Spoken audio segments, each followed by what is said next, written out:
Halo adik-adik, jumpa lagi di channel Vibrant Chemistry. Di video kali ini saya akan membahas 20 soal pilihan berganda, soal-soal persiapan penilaian harian ataupun ulangan harian dengan materi sifat koligatif larutan, materi kimia kelas 12 semester 1. Nah, karena ini soalnya banyak, jadi supaya nggak lama-lama langsung aja saya mulai. Soal nomor 1 dan soal nomor 2 ya. Kita ke soal nomor 1 dulu. Molalitas larutan H2SO4 46% berat, ini weight ya, berat. Jadi ini 46%, persen berat adalah berapa?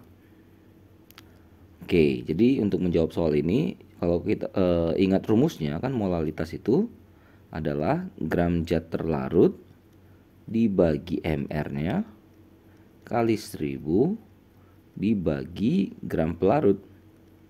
Nah, jadi kita tinggal cari aja data-datanya yang ada di sini. Nah, pertama kita mulai dengan menentukan massa dari larutan H2SO4 ini. Massanya berapa sih? Kan nggak ada. Jadi kita anggap aja dia sama dengan 100 gram. Ya, nanti angka 100 ini mempermudah perhitungan. Gimana? Ya. Kalau kita tahu massa larutan, berarti kan tadi katanya massa si H2SO4 itu adalah 46% berat. Jadi 46%, persen kan per 100 dari 100 gram itu. Nah, jadi kan 100 coret kan, jadi lebih gampang. Nah, jadi 46 gram si H2SO4-nya. Ingat, dalam larutan kan ada pelarut, ada terlarut. Ini yang terlarut si H2SO4, pelarutnya air ya. Maka massa air, kalau totalnya 100, terlarutnya 46, berarti airnya 100 kurang 46, 54 gram. Udah, ini semua kebutuhannya udah ready nih ya. Oke, kalau mau MR, semoga masih ingat lah ya menentukan MR ya di kelas 10 dulu ya. 2, 3, 2, 6, 4. Totalnya 98 MR H2SO4. Masukkan semua angkanya. Zat terlarutnya H2SO4 46 gram. MR-nya 98. Gram pelarutnya atau si airnya 54. Oke, dapat 8,69 molal. Opsinya yang C. Ya, jadi kita lihat aja kebutuhannya apa, lalu kita cocokkan atau kita cek data-data yang tersedia, tinggal masukin. Coba lagi nomor 2. 34 gram zat elektrolit biner. Hati-hati nih ya, elektrolit kan ada faktor Van Hoff-nya ya, ada I-nya. Jadi hati-hati, sering lupa di sini ya. Punya MR 170. Dilarutkan dalam 180 gram air. Jadi airnya sebagai pelarut, si elektrolit biner itu terlarutnya. Oke, ada data lagi katanya kalau suhu pada suhu 20 derajat Celcius, tekanan uap air murni, pelarut murni ini adalah P0 sebesar 22,5 mm Hg. Sedangkan tekanan uap jenuh larutannya itu adalah P sebesar 21,26 mmHg. Nah, lalu yang diminta adalah tentukan atau berapa derajat disosiasi atau alfa dari zat elektrolit tersebut. Oke, ini kita bongkar-bongkar juga semua data yang ada ya. Saya mulai dari sini ya. Biner itu artinya jumlah ionnya ada 2. Oke, nanti N itu kan kepake di perhitungan I kan, faktor Van Hoff ya. Lalu kita bongkar misal pelarutnya, air. Kita cari molnya, karena bermain dengan tekanan uap itu bermain dengan fraksi mol. Molnya air berarti masanya dibagi mR-nya, H2O 18 mR-nya ya. Dapat 10 mol.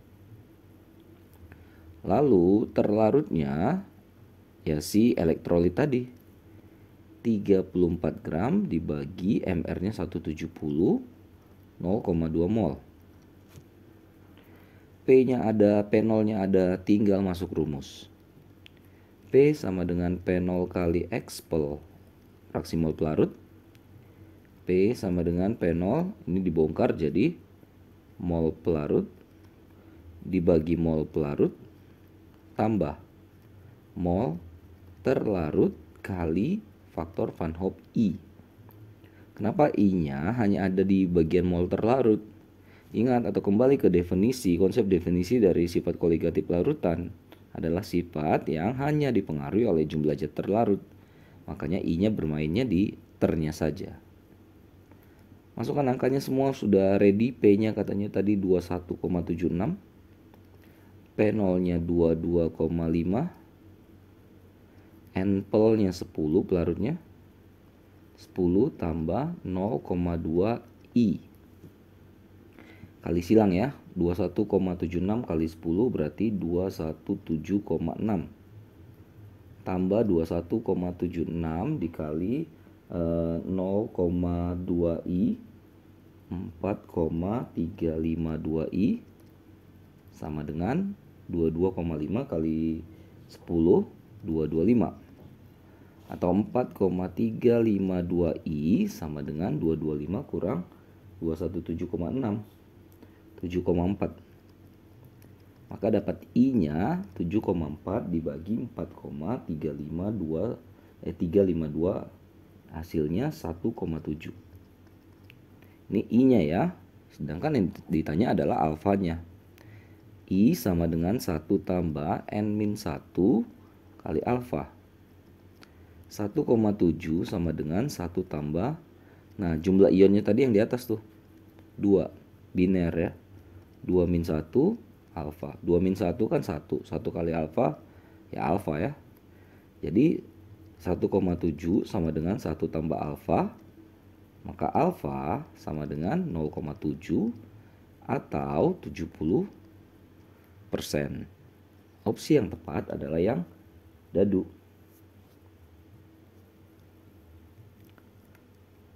Lanjut 3 dan 4. Nomor 3 ada larutan CH3COH, MR-nya 60 urea ini asam ini asetat ya, cuka ya. Kadar 5%. Berapa volume air yang harus ditambahkan agar konsentrasi larutan menjadi 0,1 M? Seperti kayak pengenceran ya, ditambahkan air ya. Oke, kita bongkar dulu yang 5%. Kita anggap dulu ya, kayak soal nomor berapa tadi? Nomor 1 ya. Anggap massa larutan CH3COOH-nya 100 gram. Nah, dari sini dapat massa si CH3COOH-nya saja yang katanya 5%. 5% dari 100 gram. 5 gram. Ini kan terlarut ya, maka pelarutnya si air pasti selisihnya dengan 100 kan, dengan larutannya. 100 kurang 5 sama dengan 95 gram. Ingat bahwa massa jenis air adalah 1 gram per mili, jadi 95 gram itu sama dengan 95 mililiter lah airnya. Lanjut ya. Nah, molaritas ya. Masih ingat ya, M sama dengan gram zat terlarut per mr kali 1000 per volume mililiter si larutan. Nah, untuk yang 0,1 M yang udah jadi 0,1 M, kita mau cek di situ volume larutannya jadinya berapa totalnya gitu. 0,1 sama dengan tadi gram zat terlarutnya kan ini si CH3COH-nya 5 per mr-nya 60, 1000 per V aja saya buat ya, V larutan dalam mili nanti ya. Kalau kita kali silang 6 sama dengan 5000 per V larutan. Maka V larutan sama dengan 5000 dibagi 6 ya. Ini dapat 833 lah, 833 mililiter. Ini adalah volume larutan totalnya ya setelah ditambahkan air. Ditambah air. Setelah ditambah air. Nah, kalau kita mau lihat berapa sih air yang ditambahkan? Ya berarti V V air yang ditambahkan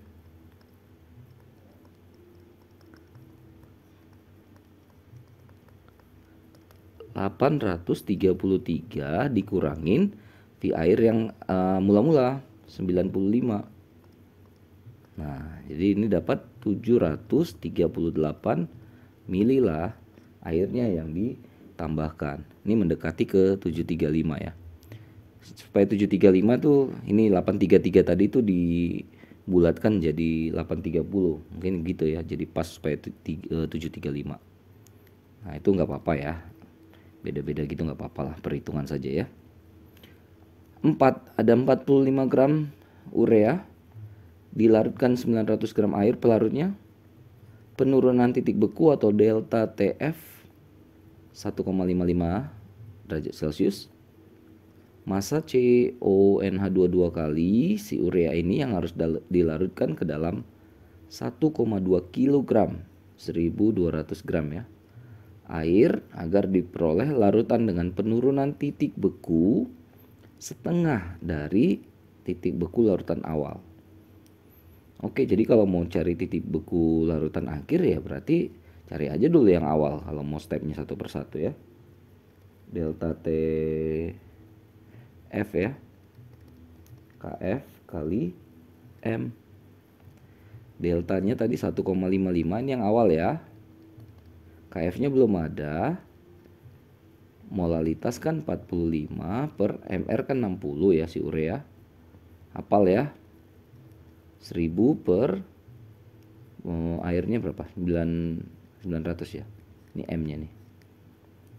Bisa dicoret, bisa dicoret, bisa dicoret, bisa dicoret ya. Ini saya langsung dapat ya KF-nya ini sebesar 1,86. Seperti yang standar ya.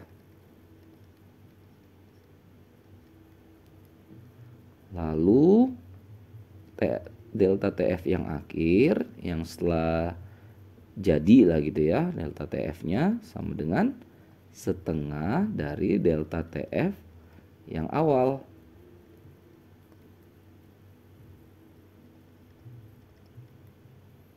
Masukkan angka-angkanya. Delta TF kan KF kali M setengah kali delta TF awal tadi 1,55.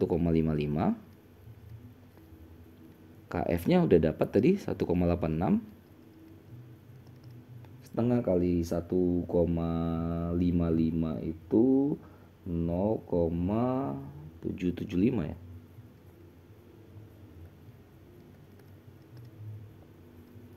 Berarti molalitasnya 0,775 bagi 1,86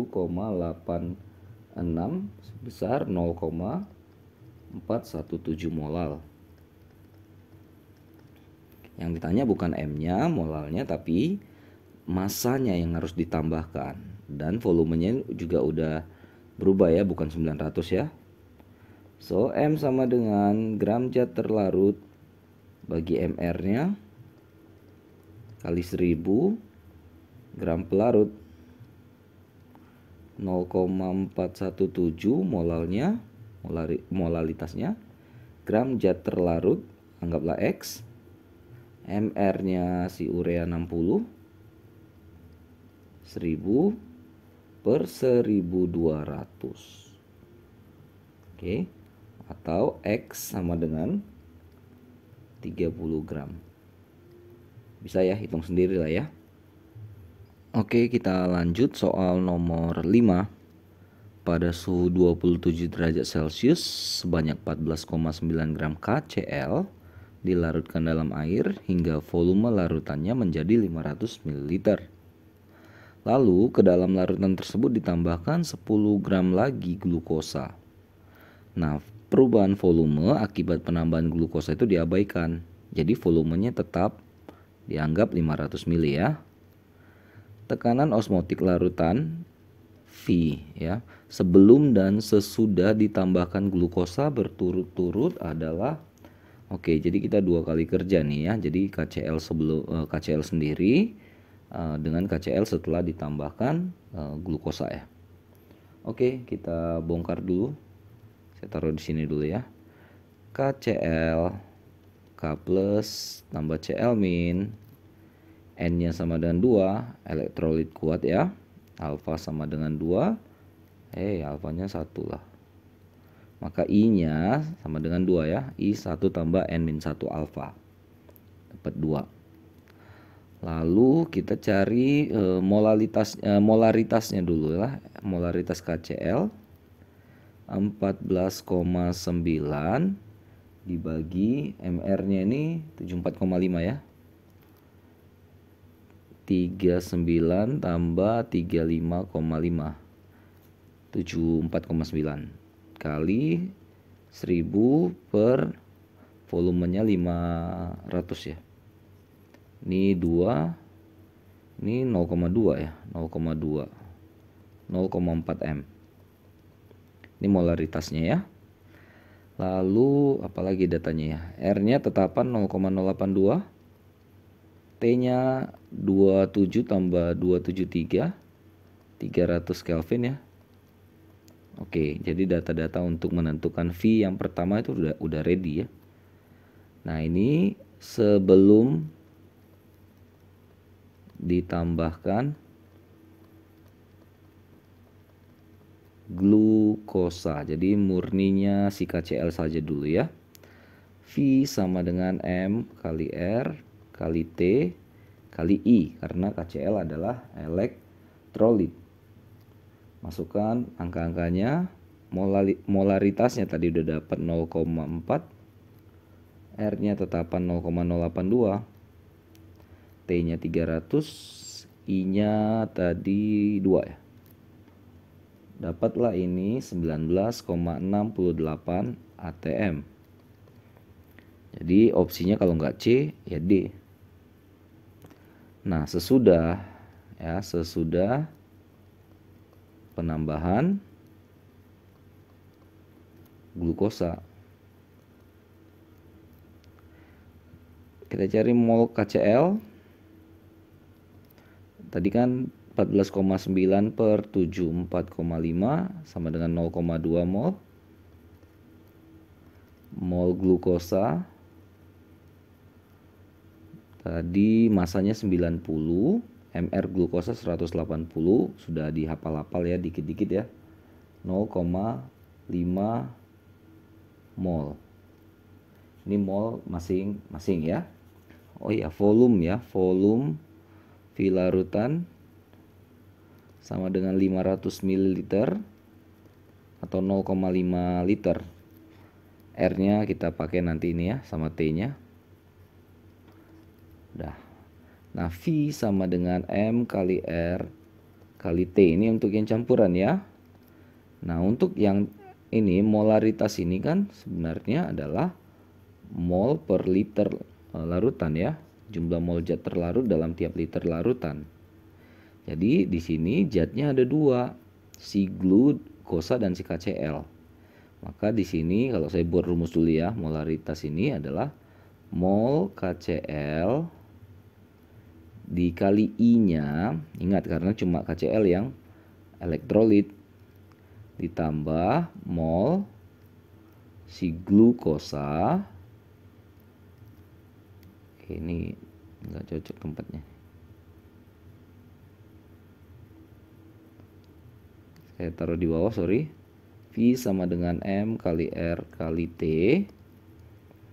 Nah, di sini mol KCl dikali I-nya karena elektrolit ya, tambah mol glukosa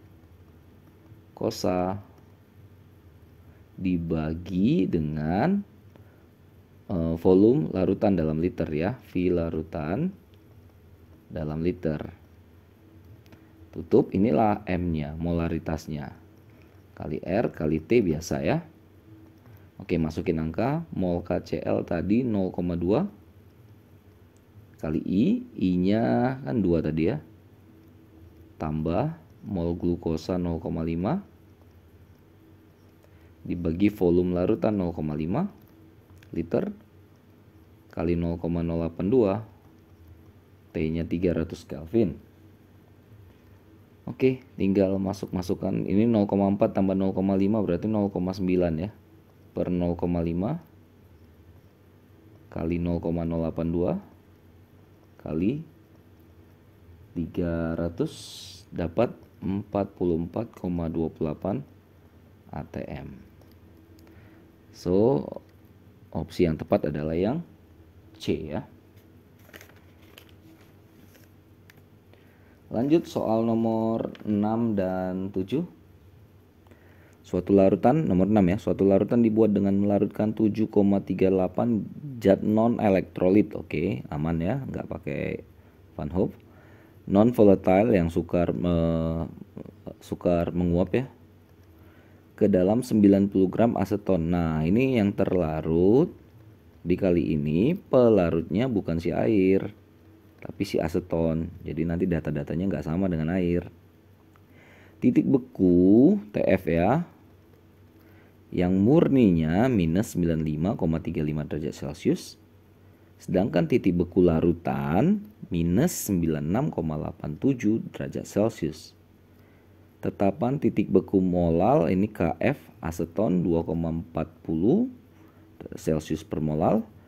Massa molekul relatif Mr dari zat non elektrolit tersebut berapa? Oke, mana dulu kita buat ya. Oh, delta TF nya dulu kita carilah. Delta TF sama dengan TF pelarut murni dikurang TF larutan. Pelarut murninya tadi min 95,35 dikurang min 96,87, jadinya plus ya. Maka di sini dapat 1,52 nih. Jadi penurunan ya, titik bekunya adalah 1,52 dari pelarut murni turun 1,52 jadi titik beku larutan. Masuk rumus delta TF KF kali M, atau kan bisa juga M sama dengan delta TF kali dibagi KF. Delta TF tadi sudah dapat 1,52.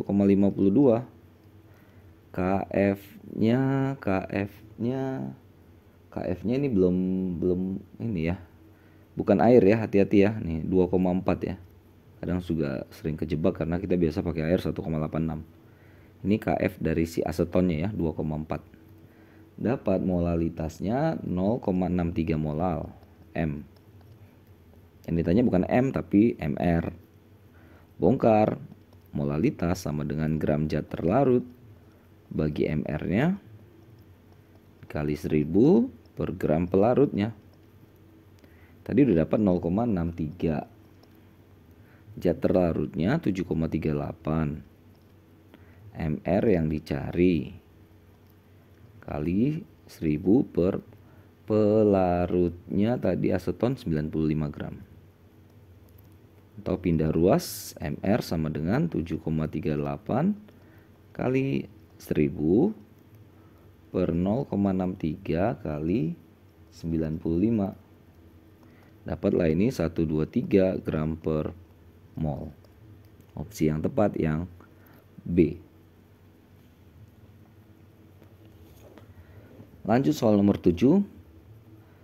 Ada beker gelas ya, gelas beker A, B, C, D, ada 4 gelas berisi 1 kg air. Nah, jadi masing-masing dimasukkan 10 gram urea, sukrosa, ini glikol ya, dan si glukosa. Jadi masing-masing ini zat-zat ini 10 gram, 10 gram, 10 gram ya. Jika keempat gelas beker tersebut dididihkan dengan kalor yang sama, suhu sama ya, urutan larutan tersebut dari yang paling cepat mendidih. Oke. Jadi sebenarnya kita cari aja molalitas masing-masing zat yang ada di beker ya. Misalnya beker A, molalitas sama dengan gramnya kan 10 sama semua ya. Mr urea 60, 1000 per 1000 gram kan, 1 kilogram. Nah, jadi tinggal hitung aja kalau ini 0,167 M molal. Yang B 10 juga masanya, tapi ini 342 ya, sukrosa. 1000 per 1000 dapat ini 0,029 M. Yang C nya molalitasnya sama dengan 10, massa sama semua, per 62 nih glikol, kali 1000 per 1000 0,161 M. 10 dibagi glukosa 180 ya. Dapat ini 0,056 ya. Oke, 0,056 M. Ini M kecil semua ya. Lalu urutan larutan dari yang paling cepat mendidih. Nah, kalau kita ini pelarutnya kan air ya. Dengan 100 derajat Celcius didihnya ya, titik didihnya. Lalu ditambahkan zat terlarut, titik didihnya akan naik. Naiknya itu berarti sesuai dengan jumlah zat terlarut. Semakin banyak zat terlarut berarti makin tinggilah titik didihnya. Berarti yang paling rendah yang paling bawah. Berarti 0,029 ya. Ini yang B. Lalu yang D. Lalu yang C ya. Nah, terakhir atau yang paling tinggi adalah yang si A.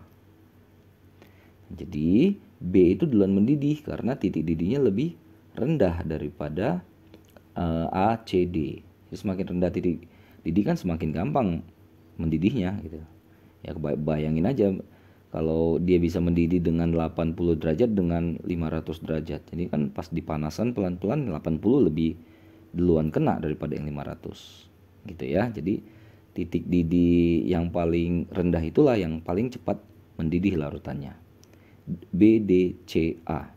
Opsi yang B. Nomor 8, perhatikan data berikut. Ada air dan etanol. Ada titik bekunya, ada KF, KB, titik didihnya. Lengkap ya, masing-masingnya ada. Oke, katanya ada sebanyak 4 gram air dalam 60 gram etanol. Titik beku dan titik didih larutan yang terbentuk berturut-turut berapa? Jadi ada dua yang ditanyakan ya. Ini agak sedikit berbeda ya. Bedanya kenapa?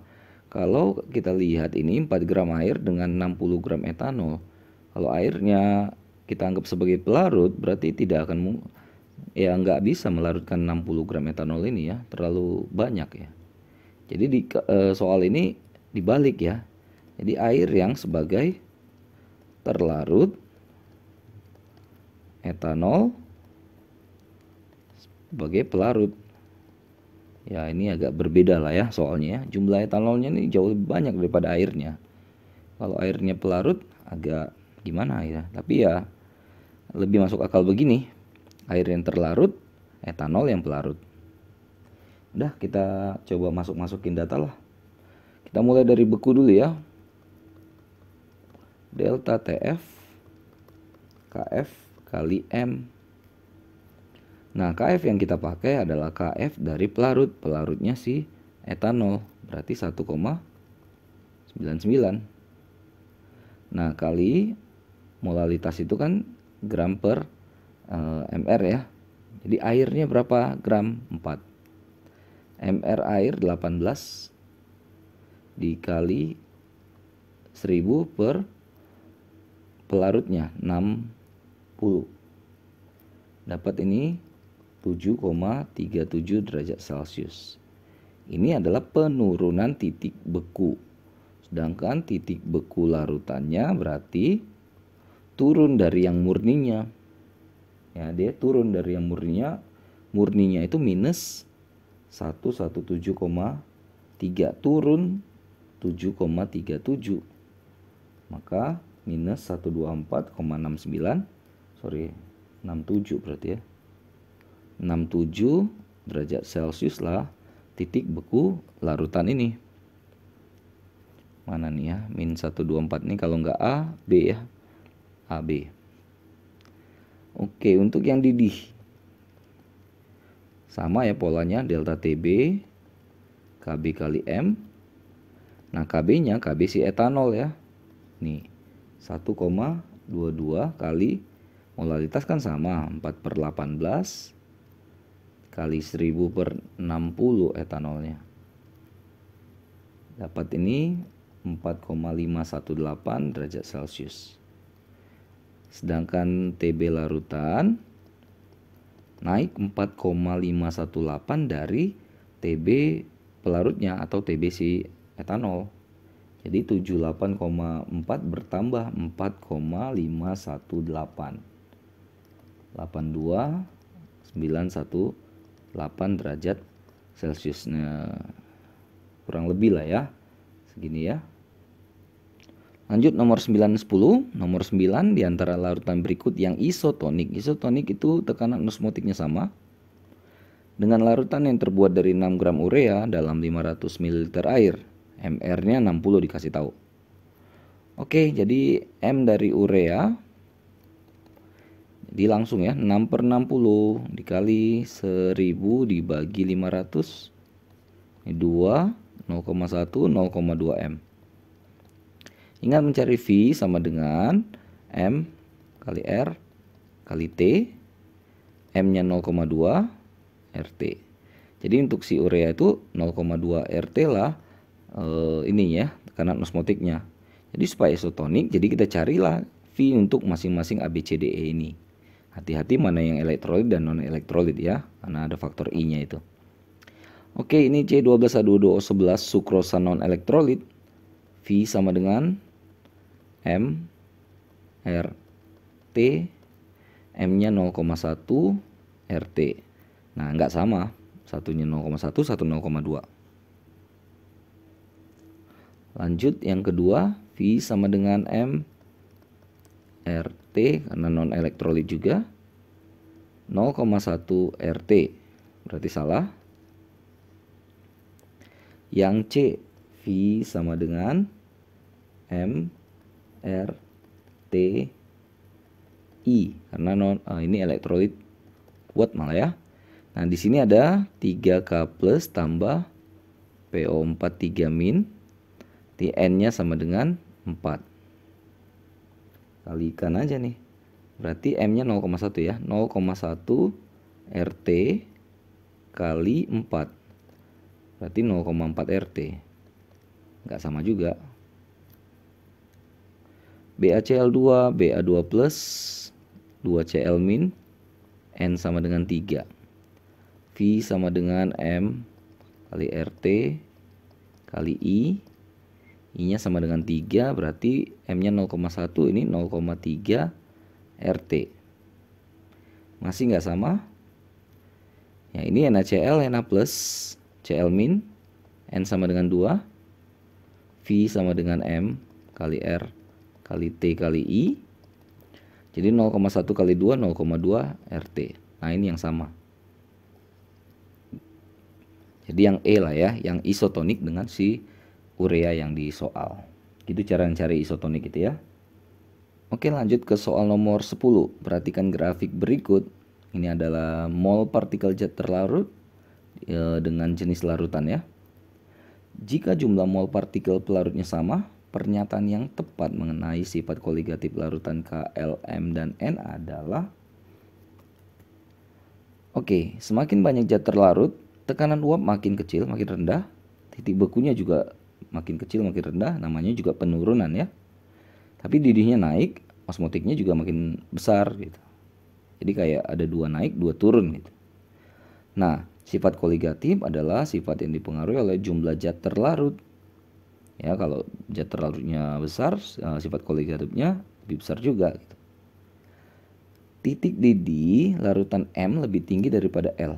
Kalau kita lihat M dengan L, nah tuh L tuh lebih banyak jumlah ini terlarutnya.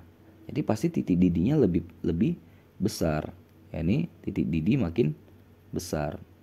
Jadi harusnya M lebih kecil dari L atau L lebih besar titik didihnya daripada M. Osmotik N lebih rendah daripada M. Nah, ini N tuh tinggi banget tuh dibandingkan dengan yang lain. Maka pasti dia punya osmotik lebih tinggi daripada ketiga larutan lainnya. Titik beku L lebih rendah daripada K. Nah, jumlah zat terlarut L tuh lebih besar daripada K, sehingga titik bekunya tuh di bawah banget, lebih di bawah daripada titik beku K. Maka ini benar. Cek lagi yang D. Tekanan uap jenuh larutan M lebih tinggi daripada K. M lebih tinggi dari K. Karena M ini kan titik zat terlarutnya lebih banyak, jadi dia penurunannya jauh lebih ke bawah gitu dibandingkan dengan L. Maka yang M itu lebih bawah dari L. Ini dengan K ya. M itu lebih bawah dari K, atau K itu lebih tinggi daripada M.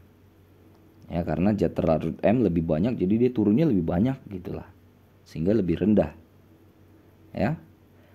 Lalu larutan N hipotonik. N itu hipertoniknya ya terhadap si M, karena dia lebih besar ya, bukan lebih kecil. Hipo itu lebih kecil.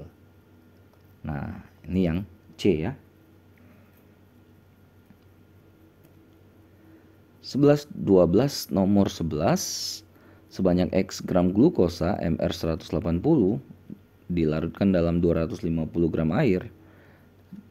Titik didihnya atau mendidih pada suhu 101,04 derajat Celcius dengan KB 0,52. Lalu glukosa itu semuanya difermentasi dengan reaksi berikut yang belum setara. Berapa sih volume gas yang dihasilkan pada keadaan standar? Oke, bongkar dulu datanya. Delta TF-nya dulu kita cari. Delta TB-nya dulu kita cari.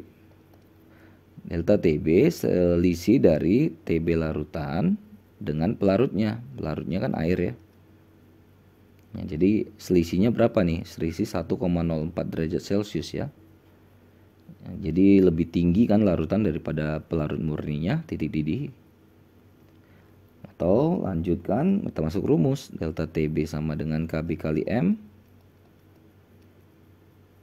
Oke, berarti M sama dengan delta TB per KB kan. Delta TB-nya tadi kita sudah dapat 1,02. 1,04. Sedangkan ini 0,52 KB-nya. Berarti ini 2 molal ya. 2 M ini molalitasnya. Oke, lanjut lagi kita bongkar. Nah, apa sih artinya 2 molal? 2 molal ini artinya 2 mol zat terlarut dalam tiap kilogram pelarut. 2 mol zat terlarut dalam tiap kilogram pelarut. Nah, tadi kan pelarutnya itu air 250 gram atau 0,25 kilogram ya. Ya, ini mol zat terlarut dalam tiap kilogramnya ya. Kilogramnya di sini 0,25. Atau mol zat terlarutnya tinggal kali silang 0,25 kali 2, 0,5 mol lah zat terlarutnya. Lalu katanya itu semua glukosanya difermentasi ya. Dengan persamaan ini yang belum setara nih, hati-hati. C6H12O6 C2H5OH tambah CO2. Oke, kalau kita mau setarakan berarti ini kita kali 2. Berarti C-nya butuh 2 lagi. Nih. Cek C-nya 6, 4 tambah 2, 6. H-nya 12, 5, 1, 6 kali 2, 12. O-nya 2 tambah 4, 6. Oke, beres. Nah, inilah yang zat terlarut, inilah yang 0,5 mol. Yang ditanyakan volume gasnya di sini adalah si CO2. Berarti pindah ke sini koefisiennya 2 kali lipat, jadi 0,5 kali 2. 1 mol. Pada keadaan STP ya berarti 1 mol itu sama dengan 22,4 liter. Beres. Opsi yang tepat yang dadu, yang D. Lanjut, 12. Perhatikan beberapa penerapan sifat koligatif larutan dalam kehidupan sehari-hari berikut. Penerapan sifat koligatif larutan yang berhubungan dengan penurunan titik beku dan tekanan osmotik berturut-turut angka berapa aja gitu. Kalau untuk beku-bekuan begini paling gampang dicek ya. Karena kita lihat aja yang berhubungan dengan dingin-dingin gitu. Pendingin udah pasti ini bermain dengan titik beku ya, penurunan titik beku. Salju udah pasti permainan dengan titik beku. Nah, kalau tetes mata ini dia bermain dengan osmotik. Infus juga itu ada osmotik kan di situ.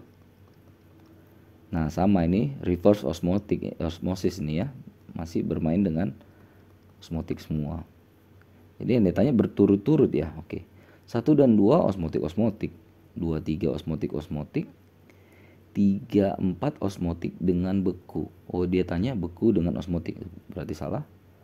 4, 5 beku dengan beku. 5 dan 1 beku dengan osmotik. Oh iya, ini yang benar. Yang E.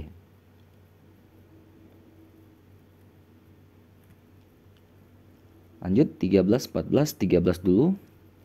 Penurunan tekanan uap, ini delta ya, delta P, sama dengan 1/4 kali tekanan uap jenuh pelarutnya atau P-nya. Saat kapan? Waduh. Soalnya simple, sederhana ya. Delta P sama dengan katanya 1/4 kali tekanan uap jenuh pelarut, berarti P0, P0-nya.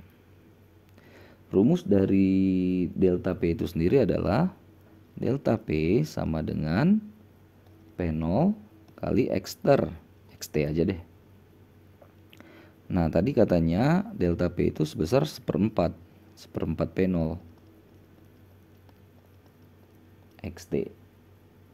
Ini bisa dicoret nih kan, berarti P0-nya, maka XT sama dengan 1/4 atau 0,25. Ingat bahwa XT tambah XP itu sama dengan 1. Maka kalau XT-nya 0,25, XP-nya pasti 0,75 kan? Pelarutnya, fraksi mol pelarutnya. Kalau kita bongkar lagi nih, XT sama dengan NT per NT tambah NP. 1/4 tadi katanya ya, sama dengan NT per NT tambah NP. Ini kalau kita kutak-katik nih kan sebenarnya 1/4 sama dengan 1/1 tambah NP, atau NP sama dengan 3.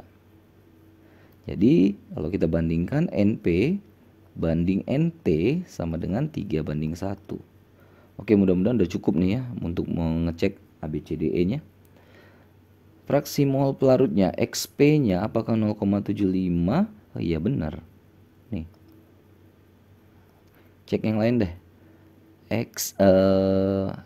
XT ini ya, ini fraksi mol zat terlarut. Tadi itu XP ya. Sekarang fraksi mol zat terlarutnya 0,25 bukan 0,5 ya, 0,25. Mol pelarut sama dengan mol zat terlarut, beda ya. Fraksi mol pelarut sama dengan fraksi mol zat terlarut. Nah, jelas beda, 0,75 dengan 0,25. Perbandingannya 4/1, enggak 3/1. Oke, ini salah semua ya. Berarti benar yang A jawabannya ya. Oke, larutan yang punya tekanan uap jenuh larutan paling rendah. Ingat lagi kayak konsep tadi ya. Semakin banyak zat terlarut, maka tekanan uap makin kecil atau makin rendah. Jadi sebenarnya kita cari aja yang jumlah zat terlarutnya paling banyak. Kenapa? Kalau jumlah zat terlarutnya banyak, jadi pelarut mau keluar dari larutan itu untuk menguap sulit. Sehingga yang bisa keluar tuh dikit, sehingga tekanan di atas itu kecil. Nah, jadi tekanan uapnya kecil. Jadi kalau mau lihat mana yang tekanan uap paling rendah adalah yang zat terlarutnya itu paling banyak. Berarti kita lihat terlarutnya itu yang hitam-hitam nih ya. Yang hitamnya paling banyak dibandingkan putihnya. Ini ya, ini cuma 1 putihnya, sementara yang M 2 putihnya ya. Berarti yang L nih. Gitu aja ngeceknya. Makin banyak zat terlarut semakin menghambat atau menghalangi pelarut untuk keluar ke atas. Jadi ini susah untuk naik ke atas sehingga tekanan uap di atas itu kecil. 15-16 nomor 15 ini diagram PT air ya. Nah ini dibandingkan dengan larutan urea. Titik didih larutan urea 0,1 M yang mana? Oke, nah ini kan bermain dengan suhu yang bawah ya. Berarti di sini yang bermain dengan beku-bekuan, sini bermain dengan didih-didihan. Jadi sebenarnya jawabannya tinggal E aksen atau F aksen, selesai, beres. Ya, opsinya tinggal itu gitu. Nah, kalau kita lihat ini kan saya selalu bilang kalau bentuk begini ini kayak bentuk Y. Ini Y luar. Susah ya saya pakai ini ya. Ini Y yang di luar, ini Y yang di dalam. Nih. Y yang di dalam ini untuk pelarutnya, untuk airnya. Ini untuk air. Ini untuk air. Nah, yang semakin keluarnya, Y yang makin keluar makin besar itu untuk yang larutannya. Jadi urea itu di sini. Ini urea gitu jatahnya. Tadi didih ya, berarti F aksen, selesai. Kalau ditanya titik beku si urea yang imin, I aksen. Titik di air yang E aksen, titik beku air H aksen.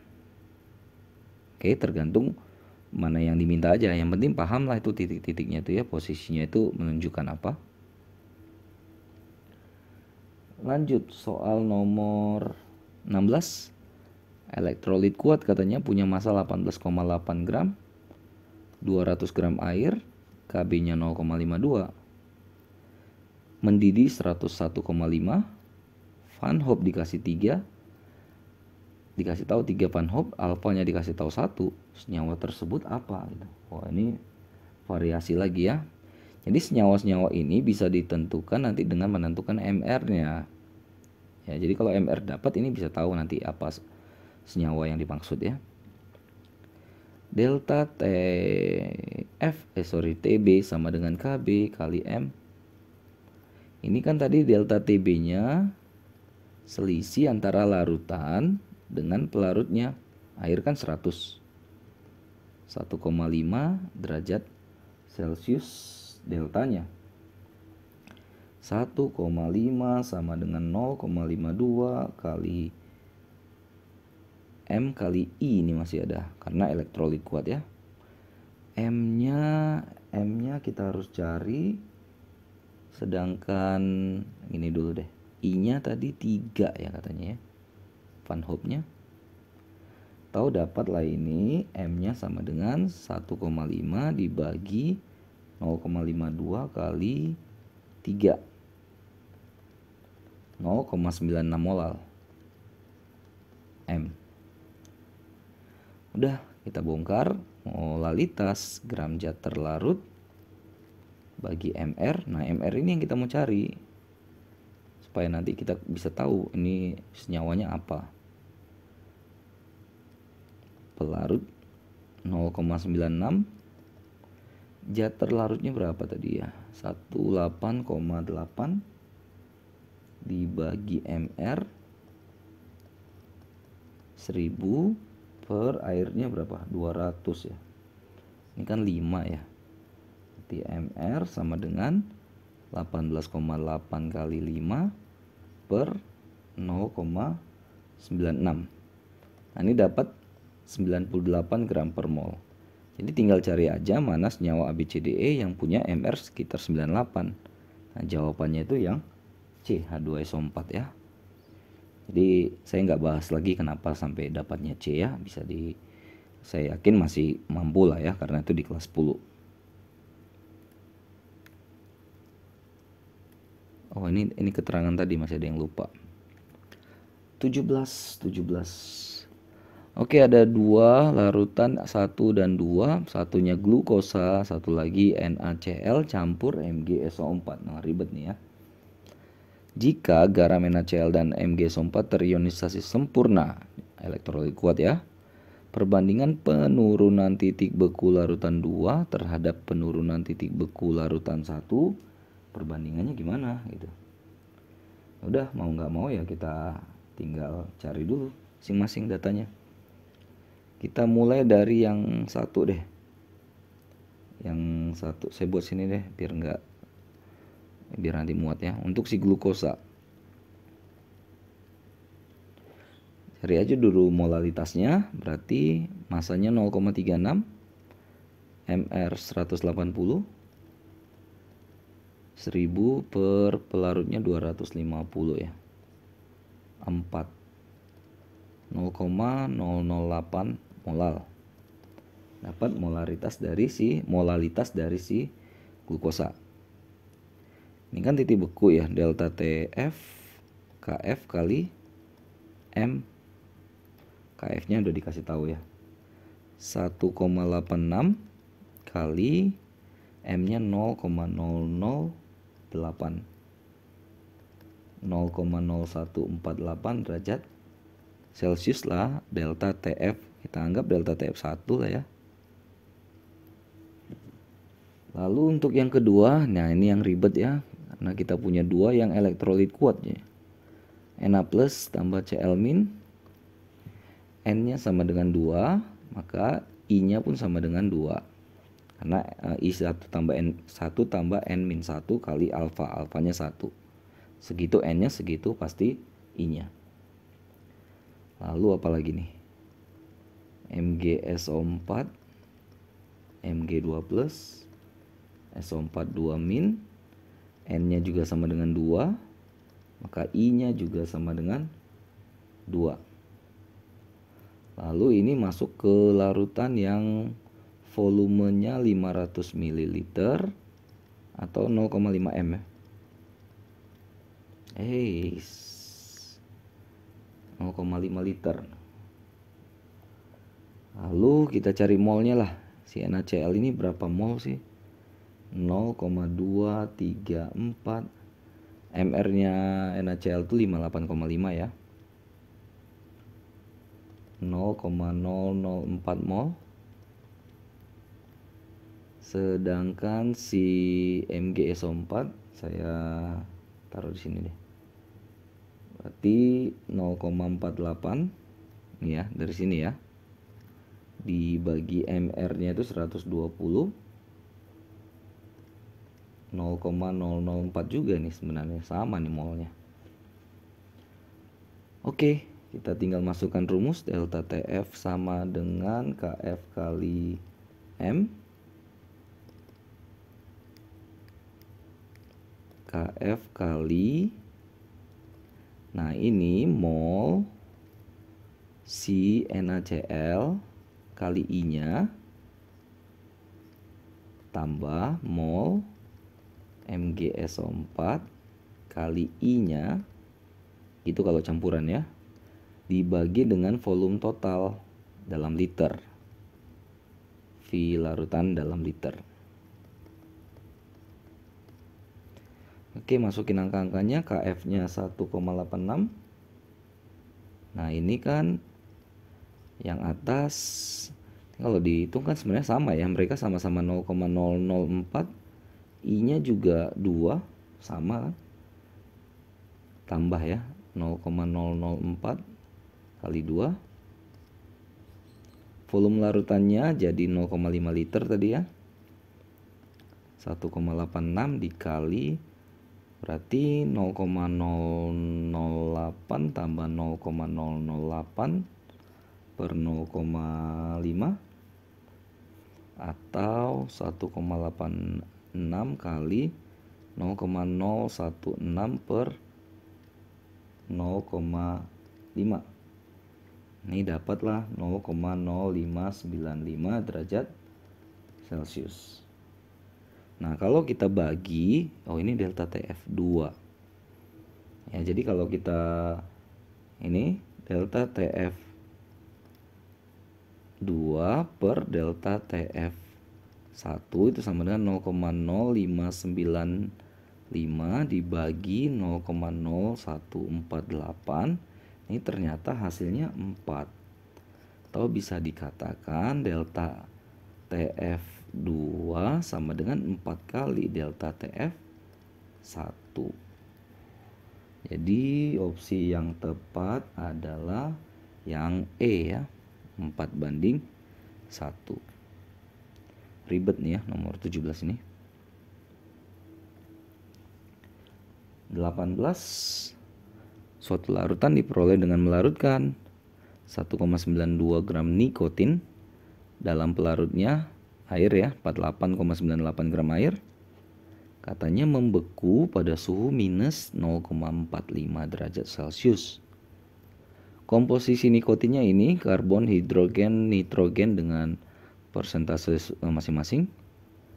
Lalu rumus molekul si nikotin itu apa berdasarkan data ini? Maksudnya C berapa, H berapa, N berapa. Oke, ini crowded juga ya.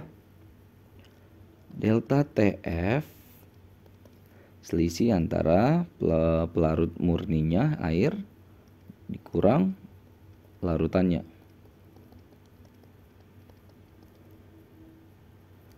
Delta TF KF kali M 0,45 delta TF, KF nya dikasih ada 1,86 M, atau M sama dengan 0,45 per 1,86 sama dengan 0,242 M molal. Lalu bongkar M sama dengan gram zat terlarut per mR kali 1000 per gram pelarut. Tadi 0,242 sama dengan gramnya 1,92 gram. mR ini yang mau kita cari ya. Pelarutnya tadi berapa? 48,98. Atau mR sama dengan 1,92 kali 1000 per 0,242 kali 48,98. Dapat nih 162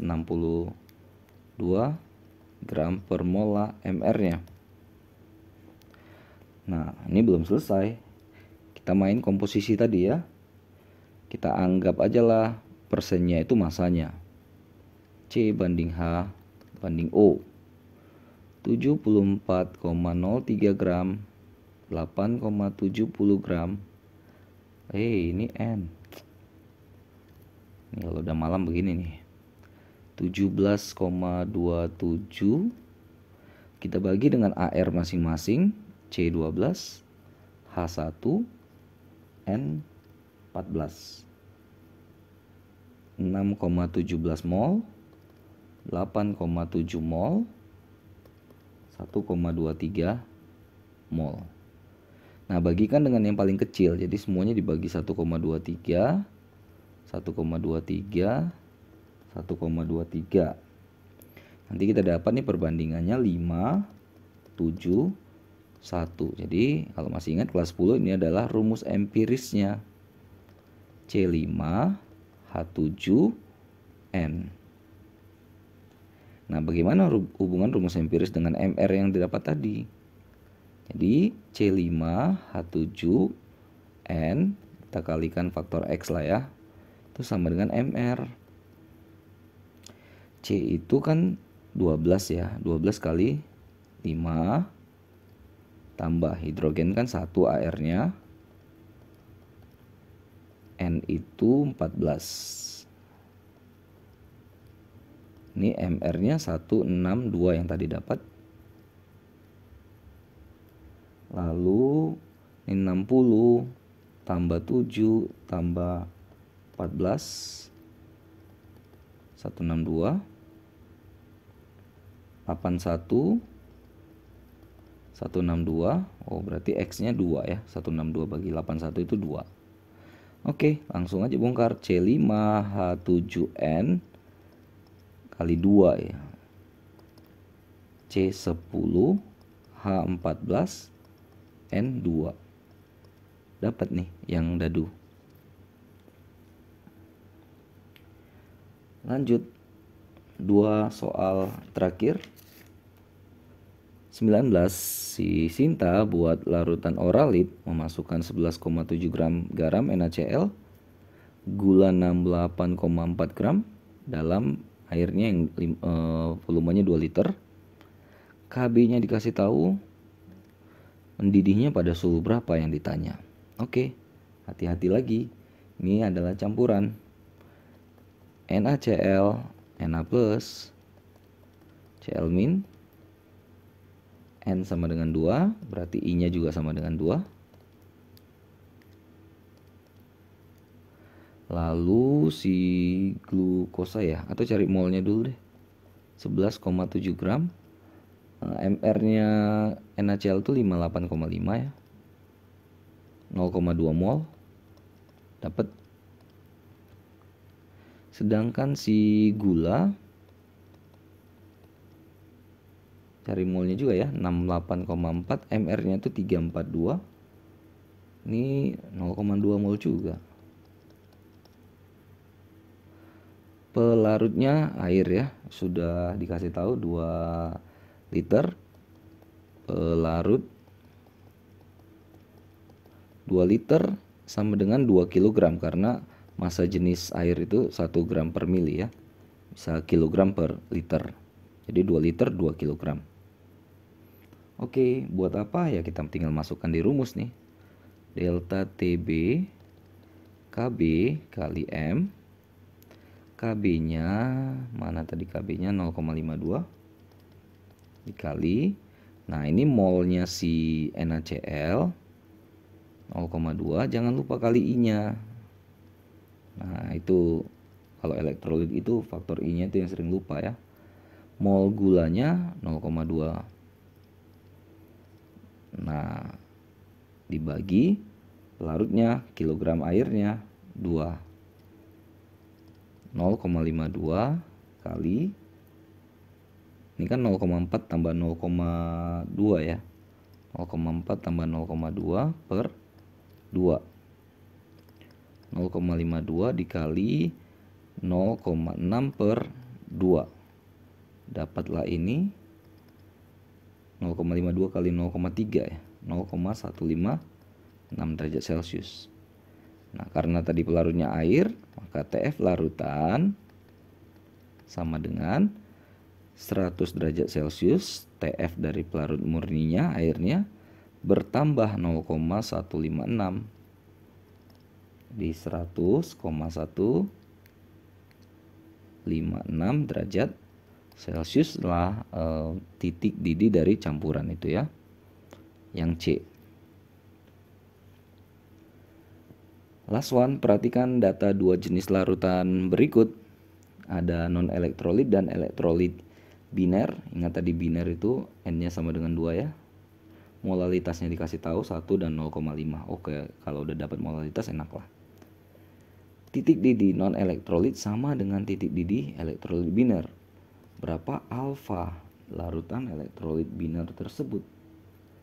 Titik didihnya katanya sama ya, berarti penurunan juga sama. Delta TB-nya si non-elektrolit itu sama dengan delta TB-nya si elektrolit biner.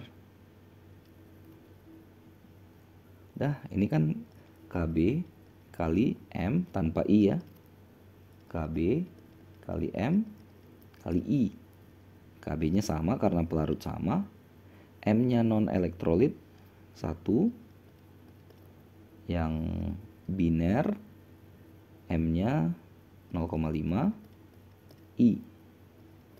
I sama dengan 1 per 0,5 sama dengan 2. Tapi kita cari alfa. I sama dengan 1 tambah N-1 alfa. 2 sama dengan 1 tambah N-nya tadi kan juga 2 ya, karena biner. 2 min 1 itu kan 1. Ini habis. Berarti alfanya sama dengan 1. 100%. Yang E berarti. Oke, selesai sudah ya pembahasan soal-soal sifat koligatif larutan, persiapan untuk penilaian harian ataupun ulangan harian ya. Ulangan tentang sifat koligatif larutan ini mudah-mudahan bisa membantu kalian untuk lebih paham ya, membantu kalian untuk lebih bisa dalam banyak variasi soal tentang sifat koligatif larutan ini. Mudah-mudahan bermanfaat sekali lagi, mudah-mudahan bisa membantu terutama kalian yang sedang mempelajari materi ini. Maaf kalau ada kesalahan kekurangan. Jangan lupa cek terus, update terus video-video terbaru lainnya di channel Five and Chemistry ini. Sampai jumpa dan bye-bye.